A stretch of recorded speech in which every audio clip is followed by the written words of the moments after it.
BRS working president KTR పై మంత్రి సురేఖ మరోసారి తీవ్ర స్థాయిలో విమర్శలు చేశారు. కేటీఆర్ తనను మరింత రెచ్చగొడుతున్నారని ఫైర్ అయ్యారు మంత్రి. కేటీఆర్కు తాను క్షమాపణ చెప్పడమేంటని ప్రశ్నించారు.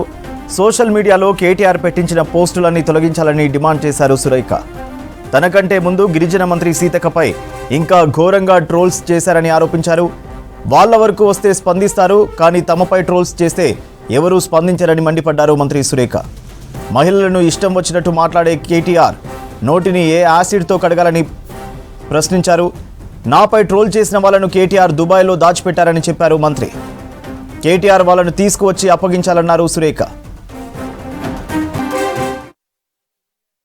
ఇష్యూలో కేటీఆర్ చేసిన పనికి కేటీఆర్ ఏదైతే కావాలని ఇంకా రెచ్చగొట్టే పద్ధతిలో నా మీద మళ్ళీ కామెంట్స్ చేయడము, దానితోటి నేను బాధపడుతూ భాగోద్వేగానికి గురవి కొన్ని పేర్లు తీసుకొని నేను కొంతమందిని మరి మీడియా ముందు మాట్లాడడం జరిగింది.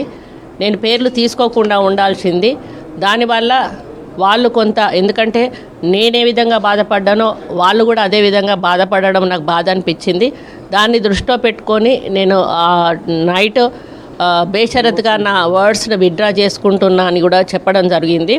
కాకపోతే ఈరోజు కేటీఆర్ ఇంకా ఇంకా ఇంకా నన్ను రెచ్చగొట్టే పద్ధతిలో, నేను క్షమాపణ చెప్పాలనే పద్ధతిలో నోటీసులు పంపిస్తూ మరి ఇంకా రెచ్చగొడుతూ ముందుకెళ్తా ఉన్నాడు. ఇప్పటికైనా దీన్ని ఇక్కడ క్లోజ్ చేస్తే బాగుంటుందని కేటీఆర్కి తెలియజేస్తూ, నేను ఒక మహిళకు జరిగిన అసౌకర్యానికి నేను వెనక్కి తీసుకోవడం కూడా జరిగింది.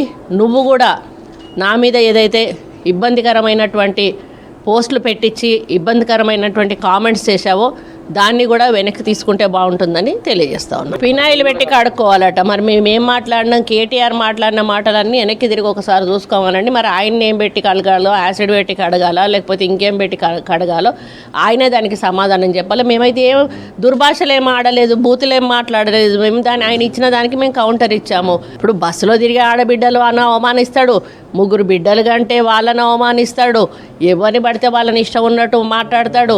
ఎవరైనా ఒక అమ్మాయి సూసైడ్ చేసుకుంటే లవ్ ఫెయిల్ అయ్యి సూసైడ్ చేసుకున్నది అంటాడు. అంటే మహిళలు ఏం పనికి మాలిన వాళ్ళ లెక్క కనిపిస్తున్నారా? మీ చెల్లె, మీ కుటుంబమే మహిళల, మిగతా వాళ్ళు మహిళలు కాదా? కాబట్టి కేటీఆర్ నువ్వు మాట్లాడే ముందు దయచేసి మహిళల గురించి ముఖ్యంగా మాట్లాడే ముందు 1కి 10 సార్లు ఆలోచించి మాట్లాడు.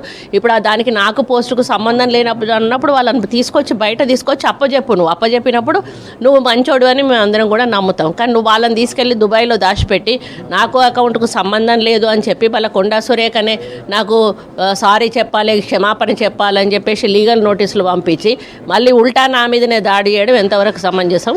అది నీ విజ్ఞతకే వదిలేస్తా ఉన్నానని తెలియదు. సైబర్ క్రైమ్ వాళ్ళు ఎప్పుడు కూడా యాక్టివ్గా ఉండాల్సిన అవసరం ఉన్నది. ఎవరు సోషల్ మీడియా వాళ్ళల్లో ఎవరికి ఇబ్బంది జరిగినా కూడా మేము ఇచ్చిన వెంటనే స్పందించారు. అదే పద్ధతిలో సైబర్ క్రైమ్ వాళ్ళు ఎక్కడ వాళ్ళు ఇబ్బంది జరిగి మీకు నోటీస్కి తీసుకొచ్చినా కూడా వెంటనే వాళ్ళ పోస్టు తొలగించి వాళ్ళ మీద చర్యలు తీసుకునే విధంగా ముందుకెళ్లాలని నేను కోరుతా ఉన్నాను.